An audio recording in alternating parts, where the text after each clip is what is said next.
Not gonna lie, that never gets old. Welcome to Generation Movie on a Monday night. My name is J.W. Colwell. I'm joined, as always, by my good friend and fellow film buff from Film Buff Online, Rich Drees. How you doing tonight, Rich? I'm doing great. It's we're into August in the summer here. Turner Classics annual Summer Under the Stars is happening right now. I'm loving it. They kicked it off with 24 hours of one of my favorite actors, classic Hollywood actors, William Powell. And they did some deep cuts because there was 2 movies in there that I hadn't seen before. So I was grateful for that. What you checked them off the box? They're lesser William Powell movies. They're not like right at that level of, like The Thin Man or Mr. Roberts or anything like that. But, it was like, oh, okay. It was nice to see, get those and go, okay, I see different. where this studio kind of we're connect the dots. That stuff. Yeah. Film actors and actresses and directors are like connecting the dots on a career is important. And yes, yesterday was your namesake. 24 hours of John Wayne films. Today we had Julie Andrews. Julie Andrews, highly underrated. And you know what movie is not available at all that I really love of Julie Andrews? You can't find it. Oh, no, I'm sorry. Sunday. What? S.O.B. I love S.O.B. because I think it's one. I know it's a bad movie, but it did have a DVD release, and I found it years ago floating about online, and it might be part of my Plex server. I refuse to say for sure or not. Oh, don't say, but you can share it with me later. What I would say to you is certainly not going to do that. Oh no, that would be terrible. What I would say is it's one of my fetish. I love movies about Hollywood. So, it's just one of those weird movies. It also happens to have Julie Andrews' breasts. But yeah, you're right. It's not great.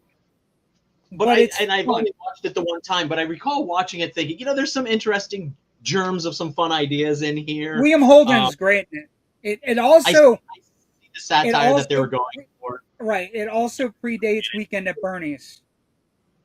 It out weekends at Bernie's. It out weekends Weekend at Bernie's. Okay.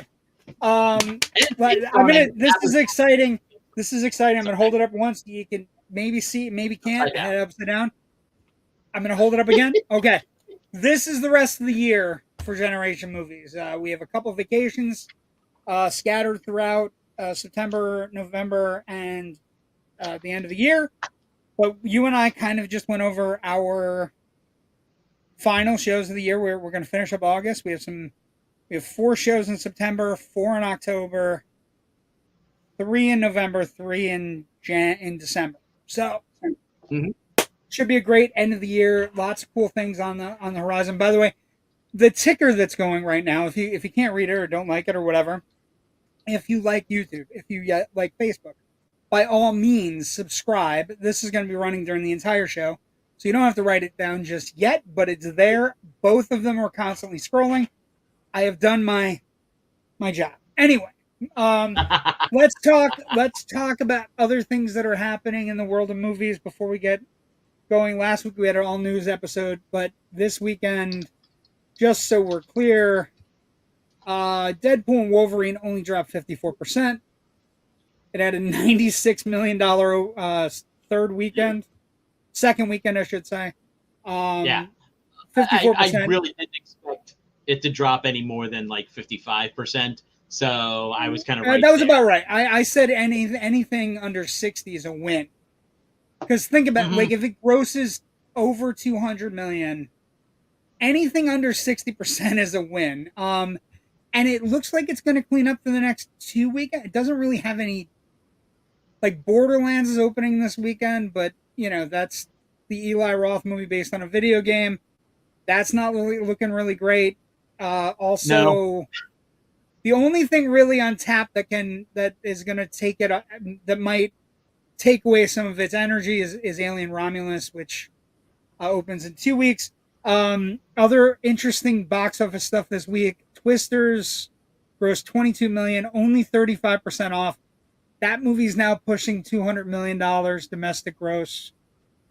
A certainly interesting, fun movie that I don't think anybody really expected to be in the top 5. It can, by the end of the summer, it could be at the top 5 of the year. It just passed Bad Boys Ride or Die. So, it shocking. Trap opened to 15 million, bad reviews. There was a reason why they didn't screen it for critics, which it's not a bad movie, but it's just not. I liked it. I didn't love it. I think the movie actually gets better in its second half once you leave everything that is set up in the advertising behind. Have you seen it? I have not. Okay. Then I kind of don't want to spoil any of that because I think that's where it's really good is in the second half of the movie. I just think it's one of those things where that particular filmmaker, right, M. Night Shyamalan, he's kind of lost, but not as lost as Sony Pictures releasing Harold and the Purple Crayon, which opened to 6 million in 6th place, behind Inside Out and Despicable Me. Sad for a major property of our youth to not find a thing. And actually, somebody made the really interesting take that it would take somebody like Pixar to kind of take their whimsy and roll it up and make it into because it's a movie. It's essentially a book about a little kid who gets a crayon and makes his imagination come to life, and they've turned it into a Zachary Levi, effects movie, which is weird. I don't know. Let's see who's watching. Let's talk to some people. Awesome job. Thank you, Joe. I think I did everything you asked me to. Good evening, gentlemen. Good evening, Joseph. Good evening, Ken McKernan. Hi, Missy. Hi, how are you? Deadpool worldwide, 824, domestic, 400 million. Yeah, it's going to be $1 billion movie. The question becomes, when you're looking at the totals, it is going to be really hard to catch Inside Out. Like, it just is. As the summer grinds down, we get ready for school. Inside Out is at 626 domestic. So Deadpool's about,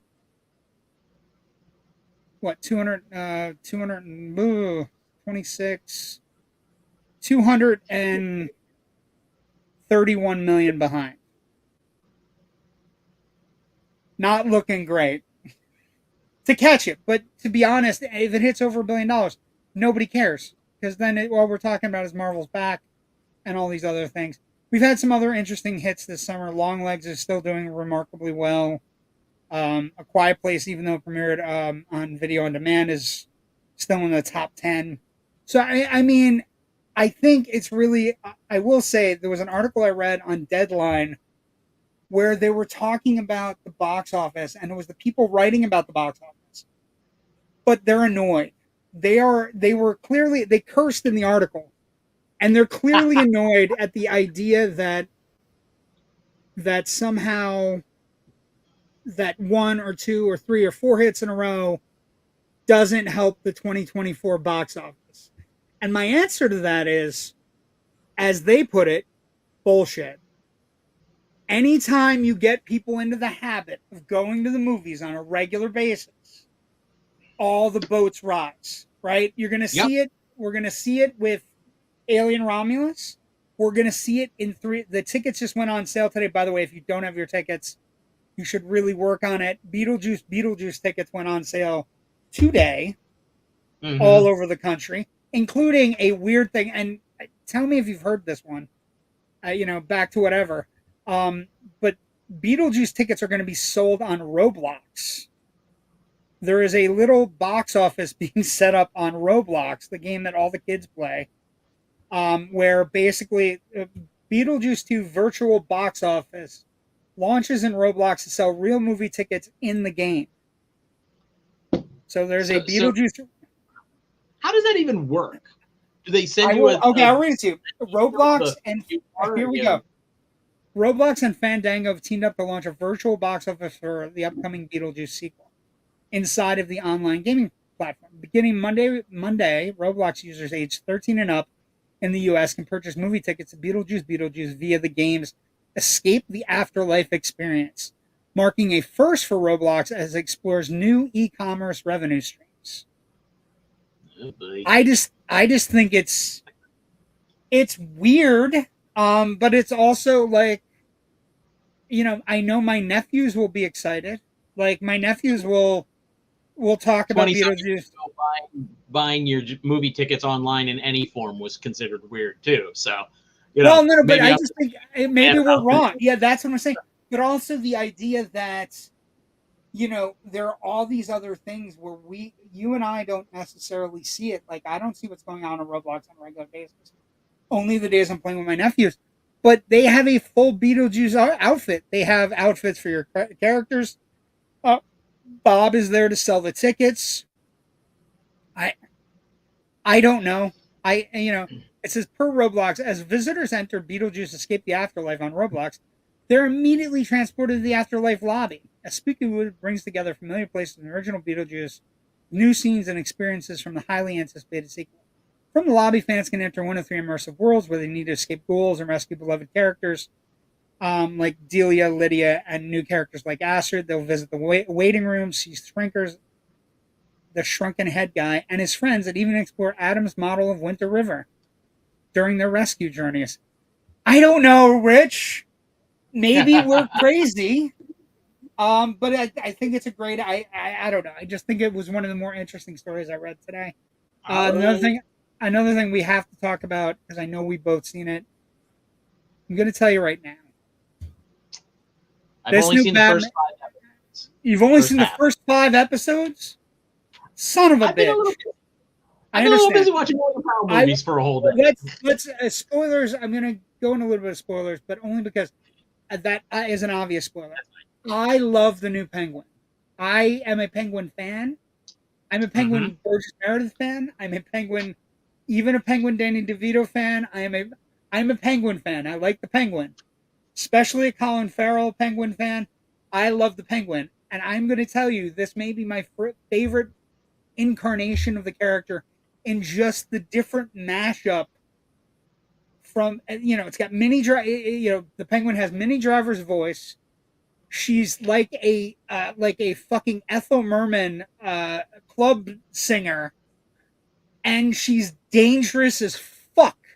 Like she is just uber. She does one thing when she finds out somebody in her gang may have been giving information to the cops. And yeah, I'm not going to say anything more about the details of that moment than that, but I was absolutely shocked. I was like, I'm not shocked with the act. I'm shocked with the response to the other person that survives.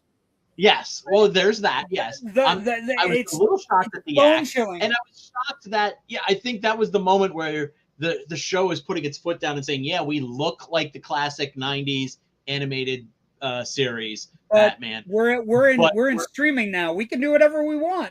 We're gonna push it a little harder, and they do that in later episodes. Well, there is there's one particular episode that Bruce Timm has talked about that they were legitimately not allowed to do on the animated series that they do in the second half of the first season, and it's one of the absolute best episodes. But it's got supernatural overtones, but it's just brimming. Mm-hmm. There's 2 supernatural episodes that are absolutely off the charts, and I can't talk about either one because you haven't seen them. I know one because of a character who is mentioned already, and I'm like, oh, they interesting with the newspaper photographer Eel O'Brien. If you're a DC Comics nerd, you know who he becomes later on.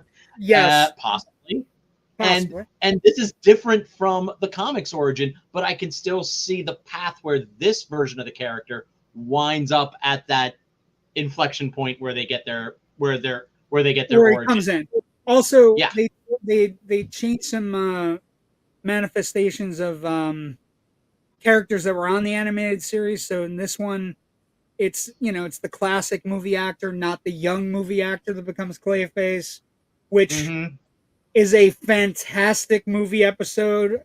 Really great. I cannot talk highly enough. The show, if you're a Batman fan, it just hits all the right classic golden age Selena Kyle Catwoman outfit, which I think looks fantastic. Played by Christina Ricci, who's yes, who is like, super. It's a super interesting take on. It is totally different from anything we've gotten recently of Catwoman, right? Mm-hmm. Joe has an interesting thing here in the comments. They finally let Batman fully fight the enemies and show more blood. Yeah, I mean that's. I think the blood is interesting, and him beating the shit out of people is great. I think the darker tones that are allowed in a non-kid show is. But the funny thing about it is, when we were watching Batman the Animated Series when we were younger, it was still dark. Oh yeah, like it was still dark. You know, we had a whole episode about Mr. Freeze where, you know, his wife got like they killed her. They killed her in her chamber. Anyway, I enjoyed every bit of it. And to Joe's comment, I've been meaning to go back and actually look Bruce Timm and his partner, whose name I'm suddenly blanking on, had Paul Dini. Paul Dini, yes. I'm sorry. Who had, when they were originally doing the animated series, they did interviews where they said, yeah, we were told we can't do this. We can't throw somebody through a window. I think one of the things was we can't have somebody actually getting, you know, there was a list of things, you know, because they were on Fox Kids. And I've been meaning to go back and pull that interview, find that list. One of the episodes is a direct from that interview. One of the episodes is a direct character, and also who's in peril is a direct. We can't, you know, put it on a kids show. You know, there are ties, if you want to really look. There are ties to Constantine. There are so many ties in the show that are just kind of seeping out into the wild. The Art Deco design is beautiful.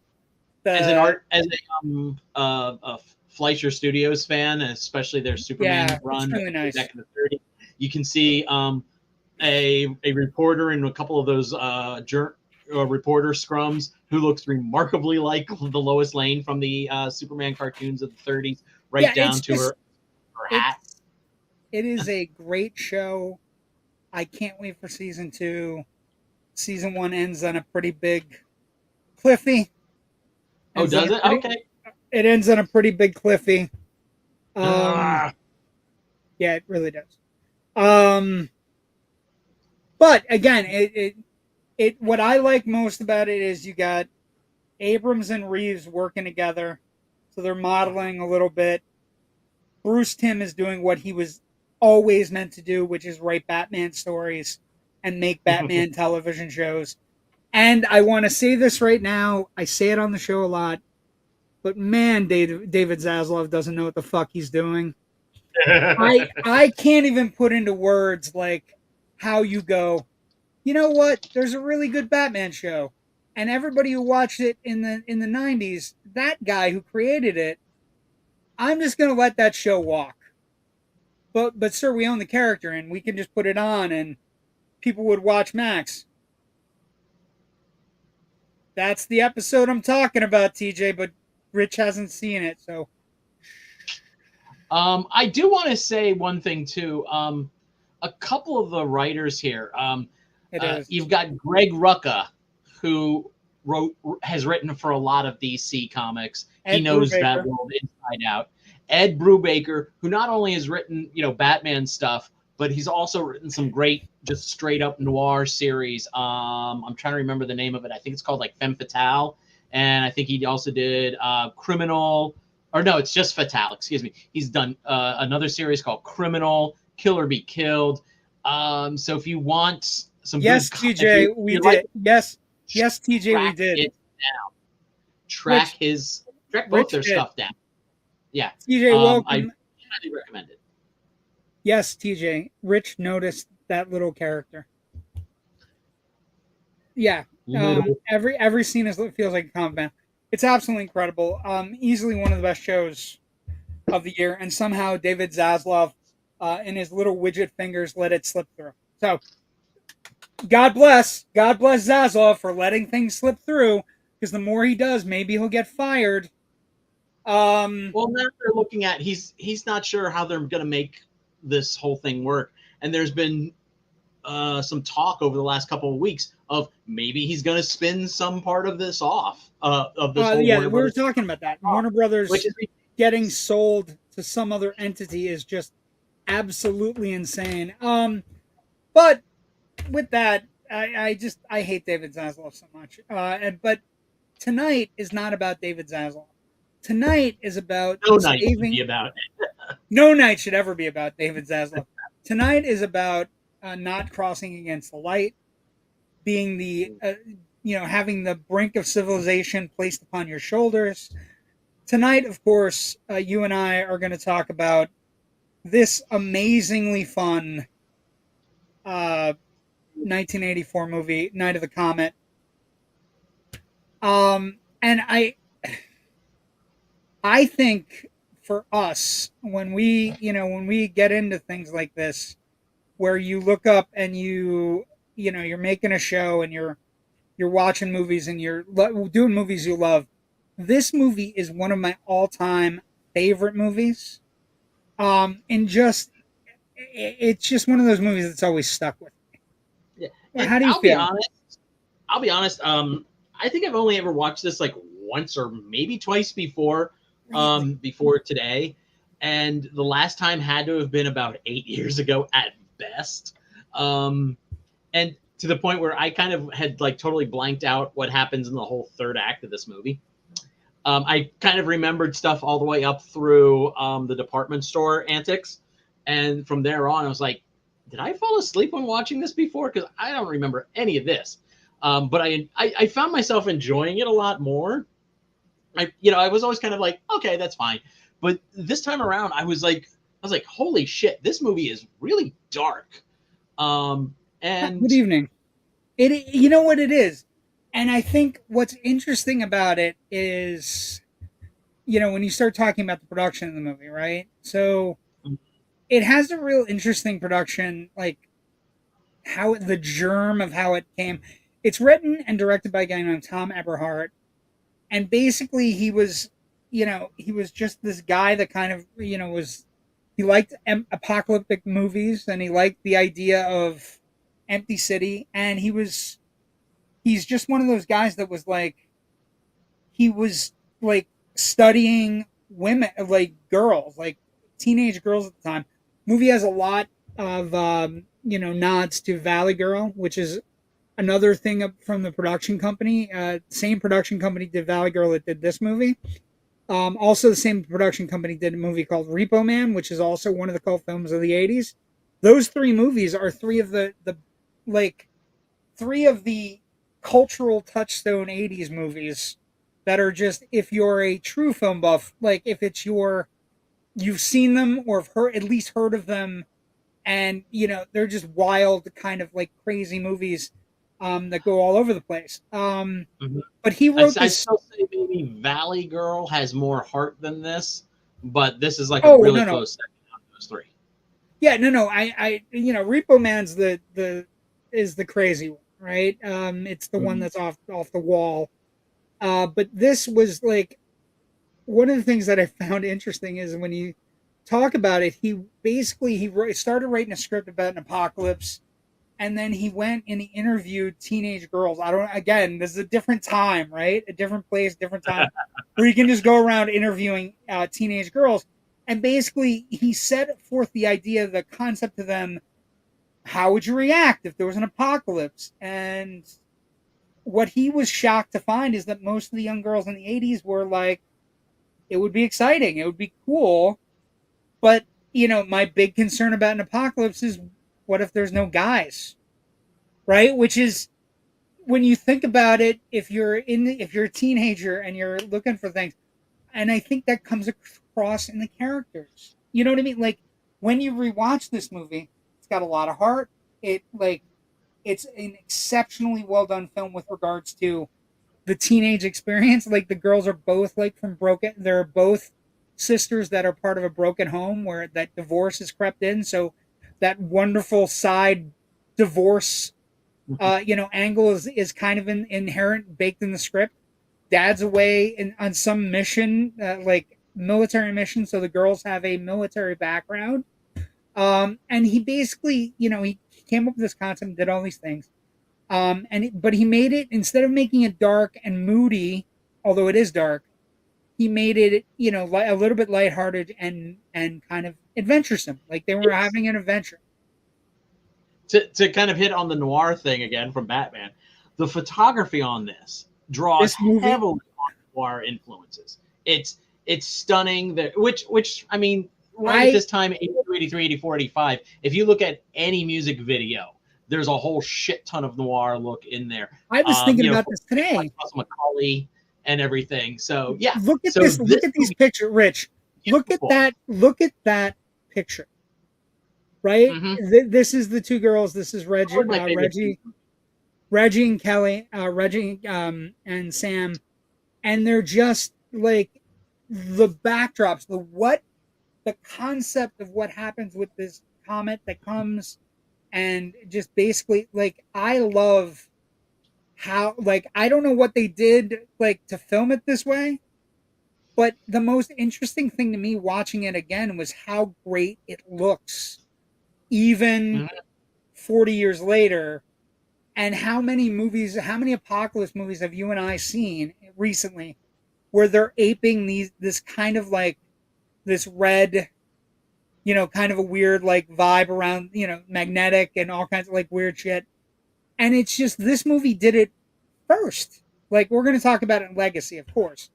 But it's one of those things where it's basically, one of those things where you look up and you go, it just kind of jumps out. Both gals are great, right? Kelli Maroney as Sam and Catherine Mary Stewart as Reg, right, are fantastic. And they basically, everybody came on board quickly. This is not one of those movies where you hear about casting, although one of the more interesting casting things is that Samantha was originally, one of the people who auditioned was Heather Langenkamp, who would go on to another 1984 movie as a teenager that may or may not be coming later this year on Generation Movie. Heather Langenkamp auditioned, didn't get it. Also, there's a big fight in this movie behind the scenes. So basically, Eberhardt really wanted to direct. He talked to Atlantic Releasing Corporation, which is the people who made this movie. They immediately invested $700,000 for this movie. This movie, Rich, for $700,000 looks stunning. Yes, for a $700,000 movie, I don't know how they got the shots of an LA streets with nothing on them. I don't know how they got half the shots. It looks great, and even when they go onto like obvious sets, what they do, like, they make choices near the end of the movie where the sets are intentionally dark. So like, if they're in a weird place like a basement, or if they end up in a military facility, which is part of the storyline, the bases look, except for maybe one or two computer generated shots, they're dark sets, so you can't see shit on them. Like, and they're like, it's really stellar how much weight they get out of just that kind of, like, how the sets look. I have to think, at least for like a lot of that like empty LA stuff, they were shooting over in, like, probably it looked like Century City, the business areas where they would be kind of empty-ish on the weekends because no one was going into the high rises for the offices. They were probably shooting Saturday and Sunday mornings. I don't think there's that. I'm sure that's how they did a lot of that. And I would be surprised if not all the permits were properly secured for some of that. I can't imagine for $700,000. I can't imagine getting anything filmed in LA. But everything, you can't buy a lot of traffic with $700,000. You can't even buy. You can't even. I don't know if you can get onto a street in LA right now, which for $700,000. Oh, jeez. But one of the things that comes up to the producers, Andrew Lane and Wayne Crawford, they fought a lot with Eberhard, so there's a lot of backbiting, right? And basically, Eberhard fought with him, basically saying they didn't understand what the film is, and he felt that they resented being part of such a low budget movie. They tried to get him replaced. So the big story here is that They were wrong. he won, right? And they, like, for whatever reason. And the thing is, he ends up being very kind to them later, that saying even though he felt that they kind of resented the movie, and he felt that they tried to get him, kicked off the movie and everything, he really thanks them for all the hard work they did, like using the producing skill, and basically saying the movie couldn't have been made without the way they stretched the funds, right? So it's the production aspect of it is super interesting, in that it's one creator, and Eberhard, when you look into Eberhard as a creator, he's not somebody that jumps out like as somebody, like, he did some movies, you know what I mean, like, he had a decent career. He went on. He did Without a Clue, I'm not saying he didn't. which I think is a fun comedy that reverses the Holmes-Watson dynamic.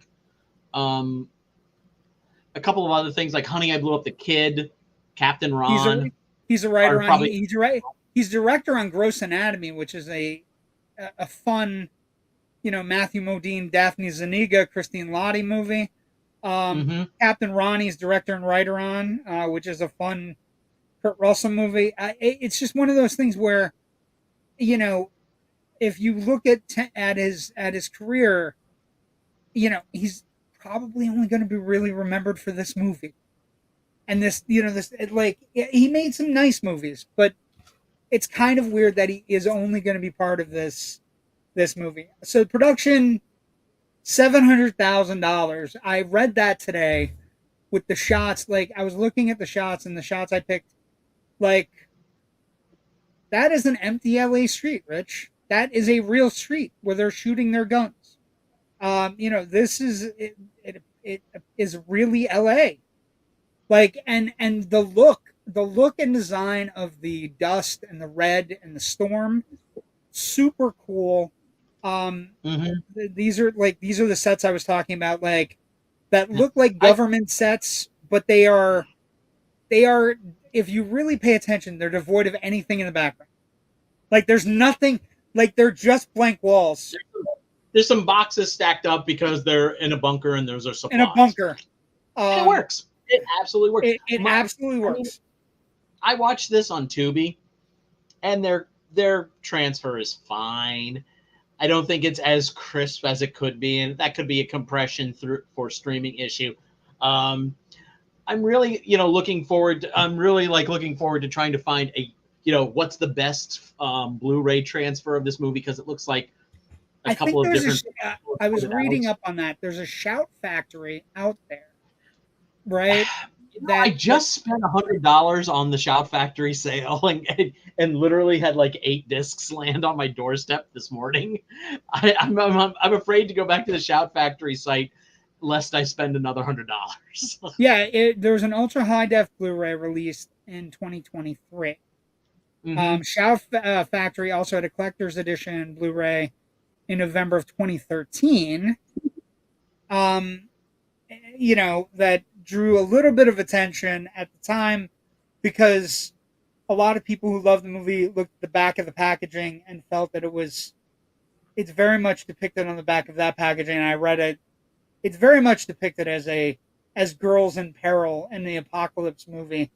And I got to tell you, that's one of the more interesting things about this movie is this girl ain't in peril. Like, she's completely in control of everything.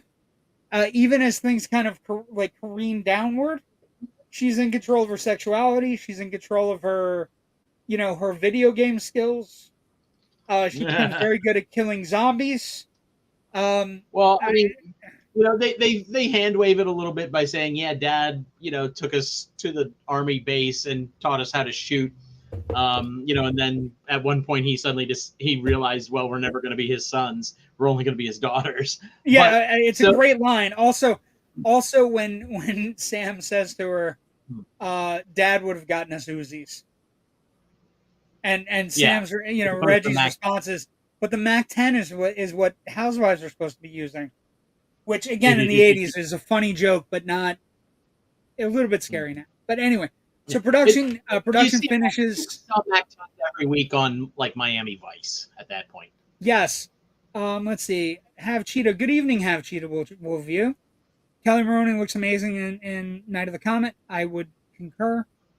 I think a lot of folks are best known for this film. I do, although Catherine Mary Stewart, she ends up in quite a lot of movies, and we'll talk about that at the end of the night. Amazon Night of the Comet Collector's Edition 4K Blu-ray, $24.37. Thank you, Ken McKernan. You were on fire. I need to point out Ken is super nice because he's from Canada. So production happens. Let's talk about the box office. This is one of those rare. First off, it's a PG-13 movie when it gets released. One of the first PG-13 movies released. So it has that kind of interesting kind of like mark around it. Opening weekend, it grosses $3.5 million. It ends up third at the box office in its opening week. Opening week opens on 1,098 theaters. Never really gets above that amount. Which is average for the time, though. And the total box office. Total box office, Rich, of a $700,000, and we're not talking about any of the Blu-ray stuff or any of the things that have done after, right? $14.6 million at the box office. It grosses it's literally, almost 20 times. Is it 20 times? Yeah, 20 times, right? 700,000, yeah. 20 times its box office of its budget, and like I said, the interesting thing budget-wise is it looks beautiful. If you adjusted it for domestic box office right now, it would gross about $46.8 million, which is a lower tier, cult hit. You know what I mean? Like in our time frame right now. And I think that's super, super interesting. Let's see what else. It stayed in theaters for about 6 weeks. And like I said, one of the main focal points of those 6 weeks was that it was one of the first mainstream films to carry the PG-13 rating. So it's right in that wheelhouse right after everything kind of happens in 84. When they, we have all kinds of fiascos at the summer box office. It gets, comes out in November, and it's one of the first PG-13 rated movies ever. Critical response as we kind of careen along. Because it's a short movie, and also, it's one of those things where, because of its cult status, I don't know that critics mean anything, but we always use on this show, we try to use Rotten Tomatoes. Interesting thing here is that it is a cult film, right? It has a cult status. Critical reviews are at 79%, and the audience score has tumbled to 58, which I think is, I think that's crazy. And I think but again, not everybody takes into account everything we take into account. But I just think it's a weird kind of like, because the critics in this particular case are really right, and it's right under being fresh by 2%, right? So maybe it's the kind of thing where the audience score on Rotten Tomatoes is based on people seeing it and going, maybe there's not much to it. But my answer to that would be, there's a sheer volume of things. You remember, I was thinking about this today. Do you remember when John Carter of Mars came out? Yes. Right? And everybody was like, this movie's derivative. And in reality, what it was the material for John Carter of Mars was what everything else was derived from. Yeah. So when the It was movie the source finally comes, right, it was the source material for Star Wars and all the things we love. And so what I think might happen with this audience score being so low, Rich, is that I think people go back to watch it and go, it's really not that much. But then, like, if you do a little digging, $700,000 budget, looks like it looks beautiful. Like it's got a cool concept. It's well done. Although I will admit, I have never been in a radio station that nice, that laid out. That had it's the nicest set in the movie. I've worked in nicest. Radio. It is the nicest set in the movie, and the only other set that isn't, by the way, isn't even close to being reality. The projection booth is not. No projection booth at any theater is that tiny. Because there's a lot of.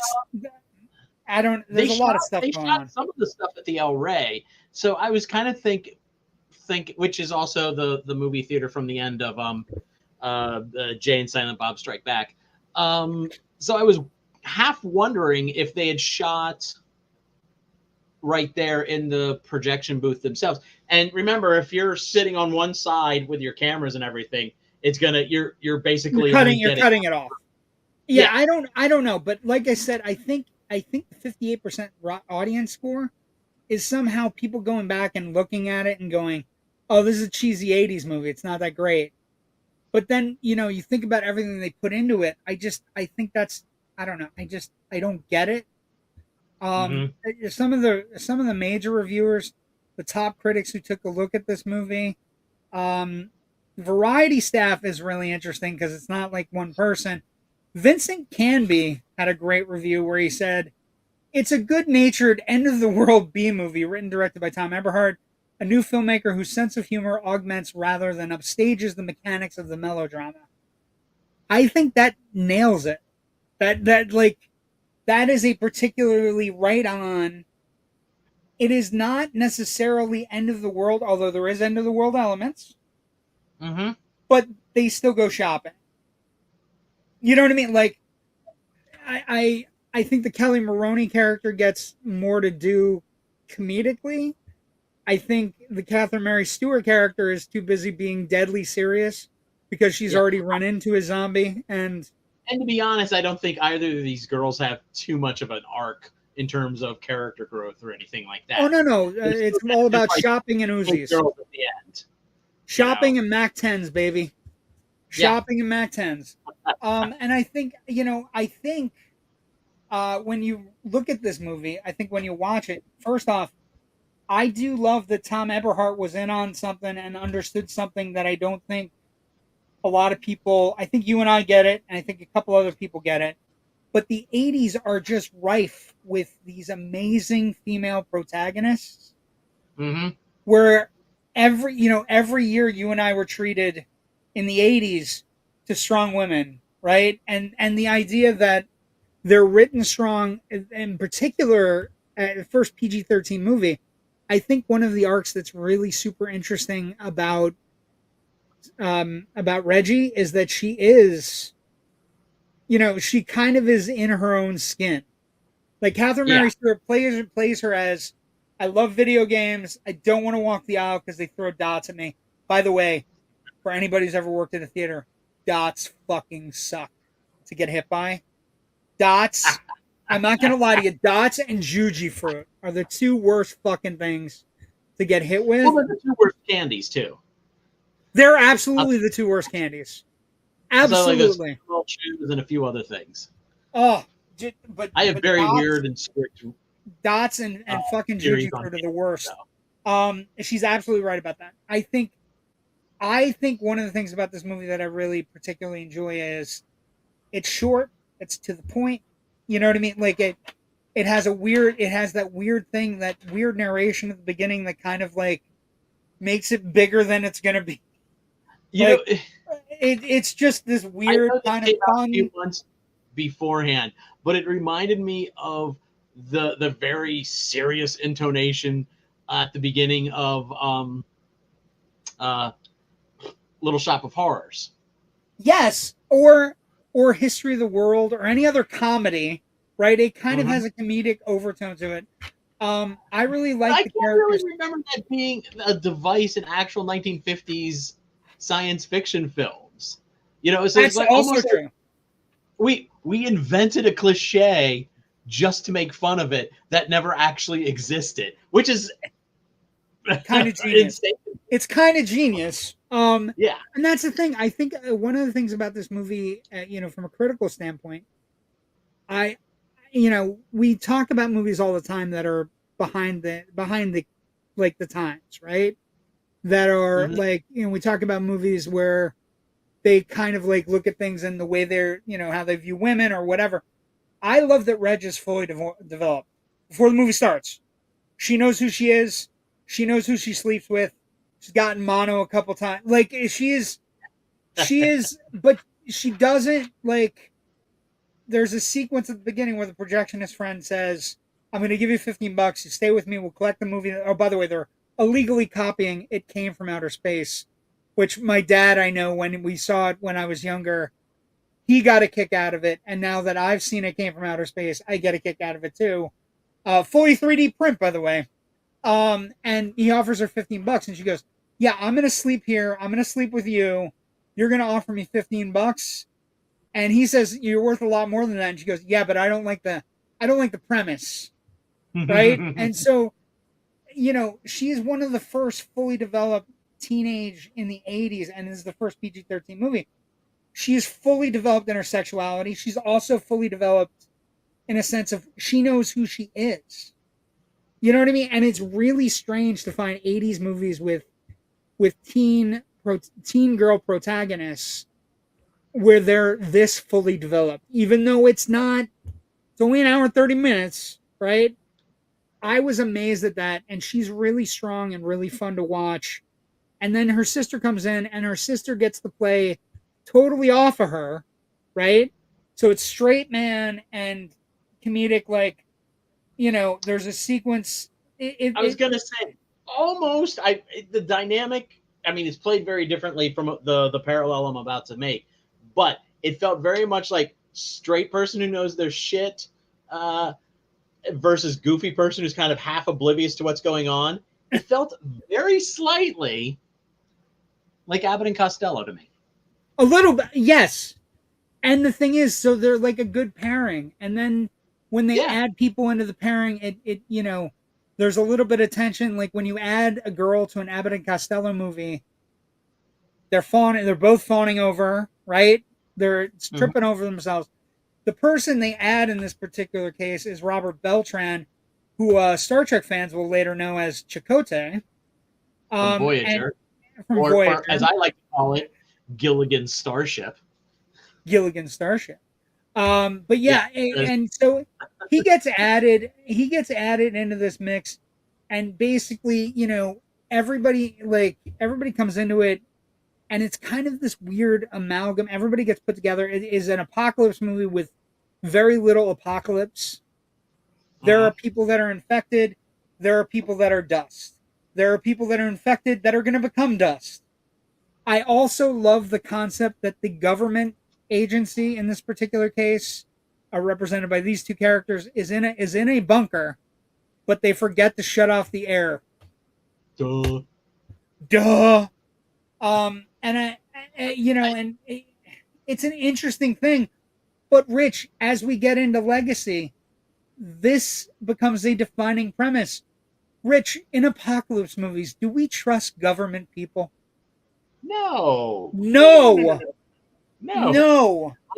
My God, I'm getting ready not to trust government people when I go see Grindhouse at the drive-in this weekend during the Planet Terror sequence, of course. One thing about this, though, the whole premise, the comet comes through, kills everybody, not everybody, but some people get turned into zombies. And then the zombies that we see are only like one or two right at the beginning. And then the movie kind of forgets about the zombies. Although it does have a great zombie in this guy. There's a bunch of zombies that are running a store in the mall. They were stock boys that I guess were working stock. That's the premise. Are they zombies, or are they just like the one is the at the one store. that he's turning, right? Okay. This is the, by the way, when we talk about dark, this is the scariest portion of the movie. There is a sequence in this movie where the girls are both tied up, surrounded by males that have been infected, I guess. And he comes up with, and I can't believe it's never been copied, Rich. But when I heard it, when I watched it last night, I was like, how could nobody ever copy this sequence? But he basically has a gun. He's got a gun to the girl's head, and he says, let's play a game called Scary Noises. And I got to tell you, Rich, it's a great sequence. You know, and it's right before, it happens right before the bad guy government people show up to save them from the bad guy store people. But it's after a fun sequence where they've had music and fun and shopping and anything you could come up with. A cover of Cyndi Lauper's "Girls Just Want to Have Fun," by the way, because the budget on this movie is only $700,000. Rich, 700 grand doesn't buy you much in the terms of a authentic movie run. No, it doesn't. But I think, you know, when you watch the movie, and you know, I was reading through the old reviews, like they get it, right?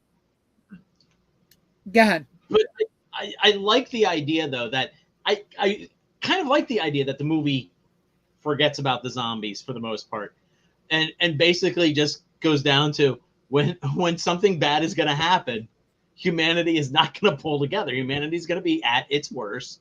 You're going to have the scientists are just basically, you know, saying, hey, let's bring these kids into our facility so we can turn them into blood factories for the serum that, you know, will keep it's us right alive. out of coma. It's terrifying.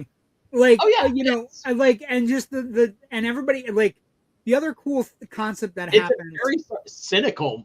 It is a dark cynical '80s movie. I will also but say it's so brightly lit, brightly colored, and everything too. At the same time, it's it's a wonderful. I'm liking it more and more as I'm talking about it now. Yeah. Well, it's a wonderful symbol of the Reagan era where everything was bright and shiny, but bleak on the outside, right? Bleak on the inside. Yeah. And I think one of the great sequences, like one of another great sequence I really like. There's a moment with these two kids that they are survivors. They apparently are going to be blood donors to the scientists. And they have this great moment where the kids are asking questions, and the girl goes, you're just going to breathe on this, and you're going to laugh a little bit, and then you can meet Santa Claus. And the other kid perks up and is like, hey, there's no Santa Claus. Like, and it's like, holy shit, right? This kid's like, and it's just, it's great. Like, even the kids are a little cynical in this 80s world. Also, one of my favorite sequences of the movie at the beginning, bless their heart. Yes, bless their hearts. The beginning of the movie when they're talking, and Regina goes, Sam hasn't fully bought into that. This is our stepmother, and she holds up like the dust. This is her boyfriend. And she's pointing everything's out, and she goes, "Let me ask you a question. If you think everything is normal, where are the kids? It's a Saturday morning." And she's like, "I don't know." She's like, "I don't know." And so, and this character, like, as we get into Legacy, and you know, Ken talked about it earlier, Kelli Maroney looks great in this movie. This is her cheerleader outfit that she wears in the movie. You'll also see it here. But as we get into Legacy, somebody who is a big fan of this movie is a person named Joss Whedon. Joss Whedon saw this movie and kind of fell in love with the concept of the Sam character, Kelli Maroney, this cheerleader who is kind of in it but isn't, you know, kind of gets to the end of the world. We get to a radio station, doesn't have anything going on. And what does she do? She takes requests.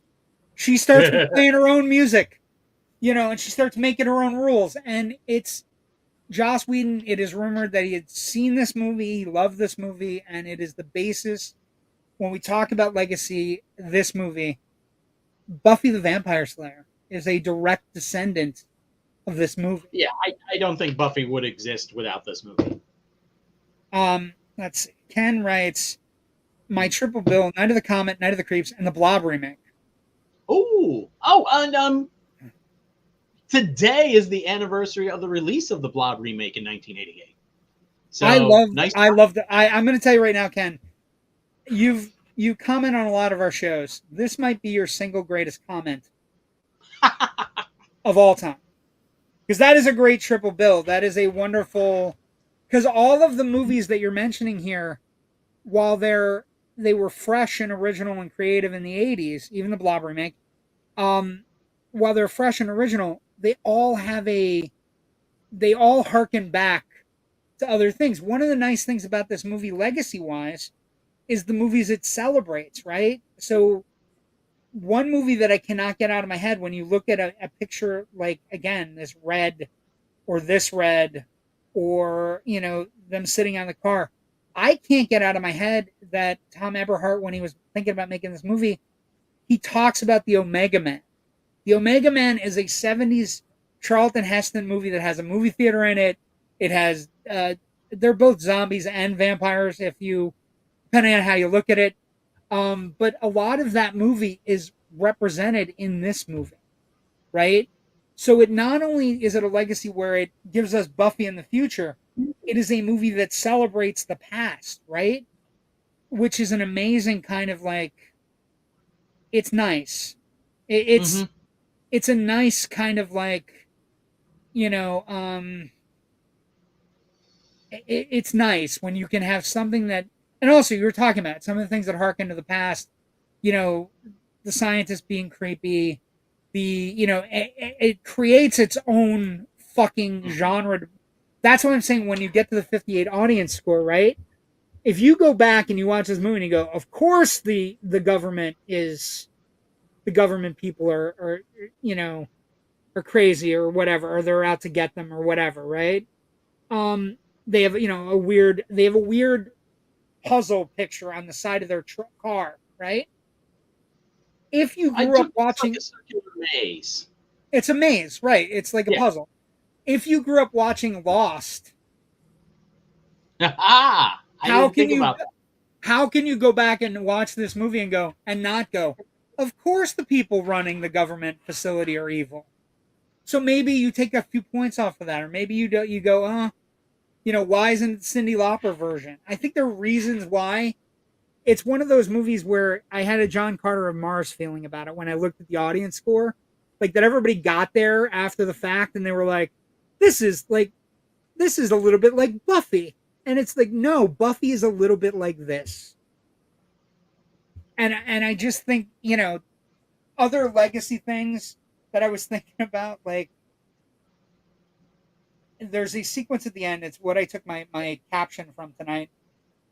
We do not cross against the light, right? Sam has, Reggie has Hector, who's played by Beltran, and the two kids they saved from the facility. Spoiler alert, sorry, it's been 40 years. And they basically are on the other side of the street away from Sam, and they get to the street light, and it's got the orange hand up. They don't want to cross because Reggie feels that we are the basis for support of civilization, right? So we do not cross against the light. Sam is like, you're out of your fucking mind. Like, what are you talking about? What do you, like, you're crazy, at which point a car comes. And I think this movie ends with such a sweet button, right? The movie begins with Reggie with Reggie in the theater playing Tempest, one of the great Atari games of all time. If you've never played it, I can't help you. But it's one of the great Atari games of all time.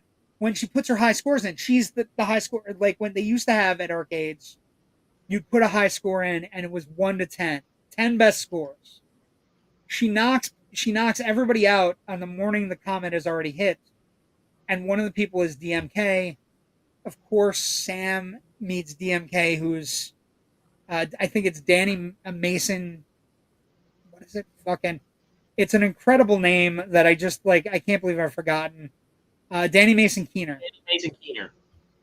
Danny Mason Keener, who's DMK, and it's on the back of his car, right? So the movie even ends with a really cool button because she's been hunting DMK, right? And Sam needs a boyfriend. She says, "Thank God" to the camera. Like, I just think it's one of those great movies where the legacy, if you go back to it too late, you might think that it's derivative of something else you've seen, when in reality, the something else you've seen is derivative of Night of the Comet. You know what I mean? Does that make sense? Yeah. One thing I mean, we kind of zipped right by and didn't mention before we, wrap up. Mary Warrenoff is fantastic in this. I've not seen, she's in a lot of cult stuff. Rock and Roll High School, Rock and Roll High School Forever. Let me pull this up here real quick. She's 80 years old, kids. Angel of Heat. She's just been in a ton of stuff. If you like 70s and 80s fun movie, exploitation films, B films, you're gonna stumble across her. And here I think she's done one of her better acting jobs here. I think she shades her scientist character with a little bit of characterization that might be suggested in the script, but not, it's an exploitation film when we come right down to it. She didn't need to go this hard as well as she did. She's great. She plays a character named Audrey, who's like one of the scientists. But two things are happening to her. Like, that's another thing we kind of glossed over a little bit. One of the more interesting aspects of the screenplay is, as the comet starts to impact you and you become this kind of zombified version of yourself, it's because you're losing water. So one of the concepts in the movie is people are getting dumber as the movie's progressing. So the scientists who are being impacted, they have rashes, and she can't write the word memory correctly.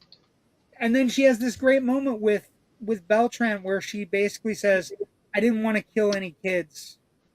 We screwed up and we left the vents open, and because of our mistakes, I don't want to impact anybody else. Right? Mm-hmm. And it's just this great moment where and then she kills herself, which is fantastic. But it's other movies, by the way, for bringing her up. She's in a ton of great movies. Eating Raoul. She's in Heartbeats.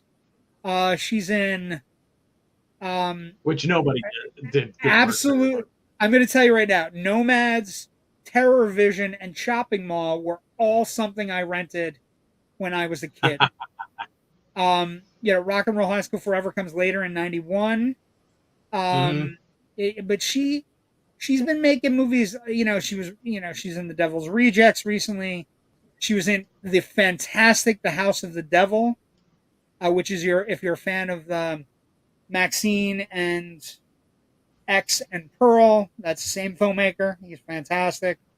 And she's just a great cult actress that you will find if you go to a monster themed like Chiller or any of the, like, you might find her signing autographs and people remember. And this performance is more than, you're right, it's more than the sum of its parts, right? It's one of those performances. Legacy things. I think the funny thing is, again, I was thinking about it. How many Apocalypse movies do we find out? Like, I'll give you a perfect one. I'll give you one that I was thinking about when I was watching it. 28 Days Later, right? We're getting ready. Okay. They're getting ready to maybe make a sequel.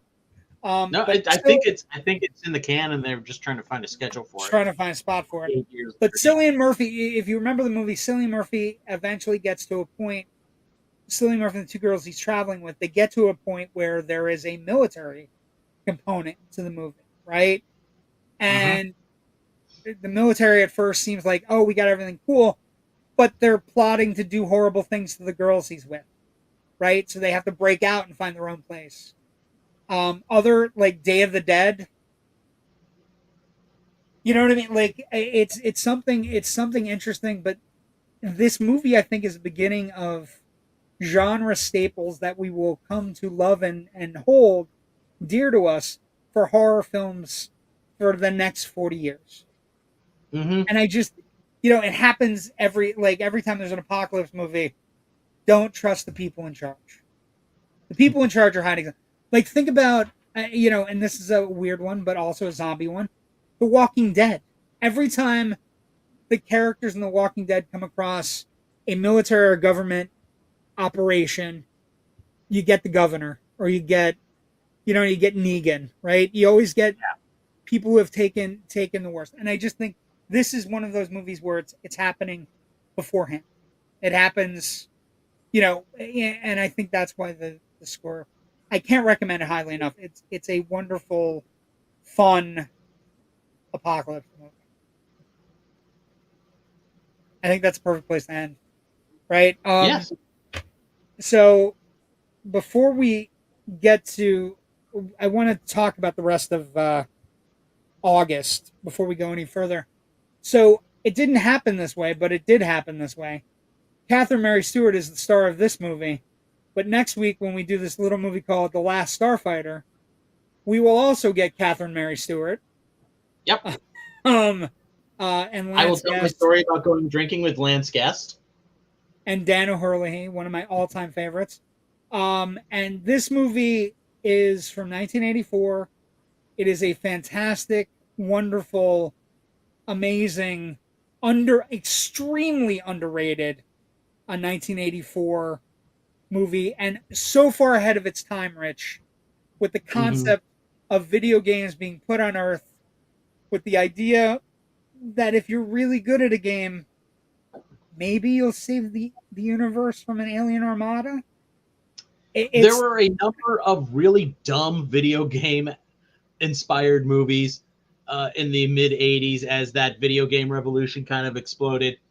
This is not one of them. This is like the exception to the rule. Yeah, the two I can think from like 82 and 84. 82, the one I would, Tron, right? Tron and this are the good ones. And this are the two super cool, excellent concept, well constructed, amazing movies. It also, and again, we didn't talk about it, has Dan O'Hurley. It also has the most amazing ace card up its sleeve in the enigmatic and amazing Robert Preston. He's so he's so good in this movie, but he's good in every movie he's in. He's of course the Music Man and he's so good in everything he's in, but in this movie, it's like he shows up and he's basically playing his Music Man character of Henry Hill. Yes, he is. Yes, he is. We can get past that. That's next week. Following week, right before you decide to get in line for the Crow reboot, we are going to go back to 1994 when Rich and I were probably listening to some grunge music. And we went to see a movie called The Crow with Bruce Lee's child playing an avenging angel. Like this tagline, this poster was on every dorm in the country. Brandon Lee, Believe in Angels. That is 2 weeks from tonight, and it will be the same week as the new Crow is premiering. So join us, watch it. Yeah, if you're in the eastern Pennsylvania area, you can go to the Mahoning Drive-In on Sunday the 11th. That's this coming Sunday, and they're showing The Crow. Mahoning, you can't beat the Mahoning Drive-In. I know. I will not be able to be there. I kind of wanted to because the only other time I ever saw a 35 millimeter print of The Crow was also at a drive-in. Nice. So it's kind of bummed out. But and then, if you're wanting to keep up with what we're doing or, do your homework, that's an option for you. And then we end August quirky, irreverent. We do Top Secret. This is one of the greatest posters of all time because it explains nothing. I know. It's amazing. From the makers of the original Airplane. Not the Wright brothers. Like, that is how good the joke is. Not the Wright brothers. So we finish up with Top Secret. Quick run through the comments. We got 5 of them. Let's see. Great 1980 movie, Starman. Interesting, Ken. You're definitely on our wavelengths. That's all I'm going to say about that. Have Cheetah View, The Bishop of Battle, The Music Man, 76 Trombones. And then Joe originally wrote, Emilio Estevez was it Nightmares? Where he was in an arcade similar to The Last Starfighter. Yes. The movie's called Nightmares. It's pretty bad. But his sequence is about an arcade. I don't know that it's similar, but it's okay. Nightmares is not a great movie. But this movie is, and we were here next Monday, August 12th, Last Starfighter. The Armada, it needs to be stopped.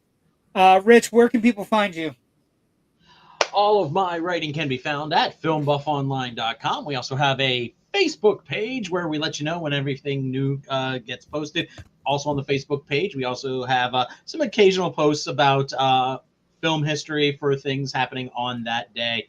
That's how I knew to tell Ken that today was the anniversary of the 1988 Blob, because I had it on my list, but I didn't make the post for it because I had too many other things to post about for this day. You can. It's a great remake. I'm on two podcasts, but they're both on hiatus, so I'll tell you about them when they kind of kick back up. In the meantime, though, I can be found on the socials as at FilmBuffRich on Twitter and Blue Sky. Okay, so you can find me here every Monday night with my good friend Rich Drees. You can also find me on the Indie Escape Network on Tuesday night, tomorrow night, Loud and Nerdy with my good friends Kyle and Jerry. We'll be doing all things pop culture, talking some things out, talking pops. We go to Jerry's basement to figure out what movie we're going to watch that's streaming for free. We'll also talk about the Twilight Zone and our Twilight Zone Redux. So good things happen on this network where creatives unite. We are also, just so everybody knows, and I know Joe, wants to keep things under wraps.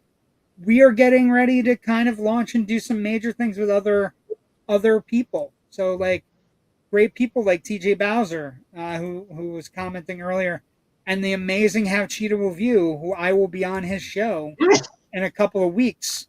So we are expanding out. We are uniting creatives, and we are doing everything on the Indie Escape Network to make people happy and do all kinds of cool things. Thank you for joining us tonight. We'll see everybody next week. And like I said, this card, you can click and then out and then click. That's the rest of the year. So we're going to be locked in we're going to decide the order, but we have the rest of the year shows already ready to go. We know what movies we're doing. The 14th of August, Have Cheetah Review says. Super looking forward to it. He asks really tough questions, Rich. I'm concerned. I haven't been so worried about questions since I was on Who Wants to Be a Millionaire, because people don't normally ask me movie questions or things like that because they know I know the answers. Battle Beyond the Stars is similar to Last Starfighter. Yes, it's close. Battle Beyond the Stars is more of a. It's more Star Wars. Star Wars. It's more of a Seven Samurai. Yes, I was getting there. Rich. You don't have to be so fast. Thank you for joining us tonight. Have a great night. We'll see everybody next week for the Last Starfighter. Like my ex-wife.